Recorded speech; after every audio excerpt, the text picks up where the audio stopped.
আসসালামু আলাইকুম সকলকে, আমি Shrabanti. Welcome to my channel. আজকে আমরা বানাবো চিকেন বিরিয়ানি। এই বিরিয়ানিটি মেহমান আপ্যায়নে, অনুষ্ঠানে কিংবা দাওয়াতে হতে পারে একটি পারফেক্ট ডিশ। এটি টেস্ট খুবই মজার, তাই ভিডিওটিকে সম্পূর্ণ দেখবেন এবং প্রতিবারের মতো লাইক, কমেন্ট এবং শেয়ার করতে ভুলবেন না। তাহলে চলুন শুরু করা যাক। তাই শুরুতেই আমি একটি ফ্রাইং প্যানে কিছুটা তেল গরম করে 5টি মিডিয়াম সাইজের আলুকে মাঝ বরাবর কেটে নিয়ে লবণ এবং হলুদ দিয়ে কিছুক্ষণ ভেজে নিলাম। আলুগুলোকে ভালোভাবে সিদ্ধ করে নিতে হবে। সিদ্ধ করা হয়ে গেলে আলুগুলোকে আমরা এক সাইডে তুলে রেখে দেব।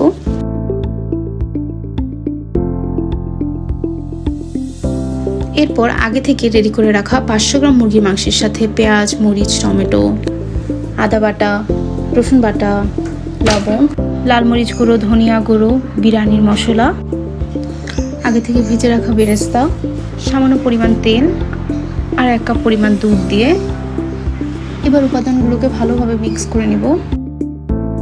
মাংসটাকে ম্যারিনেট হওয়ার জন্য 1 ঘন্টা রেস্টে রেখে দিতে হবে। যদি সময় কম থাকে তাহলে ফ্রিজে আধা ঘন্টার মতো করে রেখে দিলেও মাংসটি খুব ভালোভাবে ম্যারিনেট হয়ে যাবে। এরপর ম্যারিনেট করা মাংসটিকে কষানোর জন্য একটি ফ্রাইং প্যানে তেল গরম করে এতে তেজপাতা, দারুচিনি, লবঙ্গ ভেজে নিয়ে তার মধ্যে আমার 1 ঘন্টা ম্যারিনেট করা মাংসটিকে এবার দিয়ে দেব।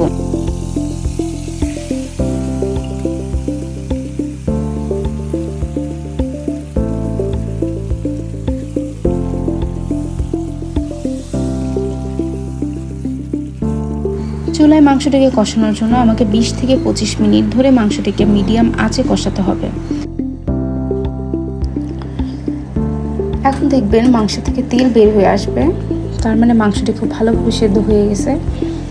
এরকম করে রান্না করে কিন্তু আপনারা নান অথবা রুটির সাথেও এটি সার্ভ করতে পারেন। এবার পোলার চালটা রেডি করার জন্য আমরা অপরদিকে আরেকটি ফ্রাইং প্যানে কিছুটা তেল গরম করে নিয়ে এতে তেজপাতা, এলাচি, দারুচিনি, লবঙ্গ নিয়ে কিছুক্ষণ ভেজে নিব।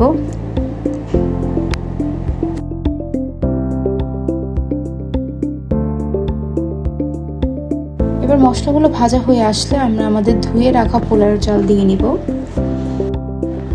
পোলাও চাল ভাজতে থাকবো যতক্ষণ এর মধ্যে পানি লেগে থাকে। চালগুলো ভাজা হয়ে আসলে আমরা এখানে পানি অ্যাড করব।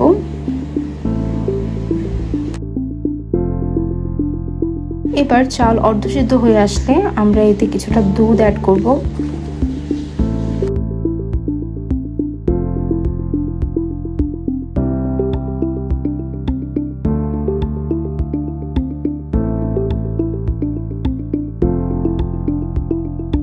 চাল সিদ্ধ হয়ে আসলে আমরা আমাদের ভেজে রাখা আলু, কষানো মুরগির মাংস দিয়ে নেব।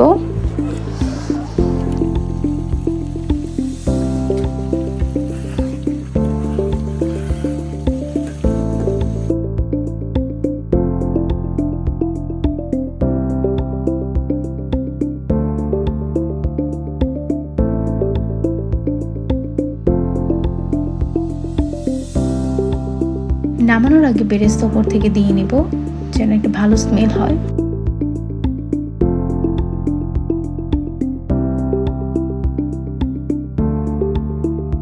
আমাদের বিরিয়ানি রেডি।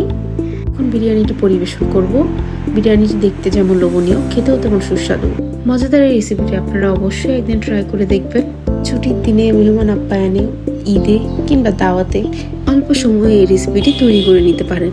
যারা পারফেক্ট ঝরঝরে চিকেন বিরিয়ানি রেসিপি খুঁজছিলেন তারা এই রেসিপিটি ট্রাই করে দেখতে পারেন। অবশ্যই ভালো লাগবে।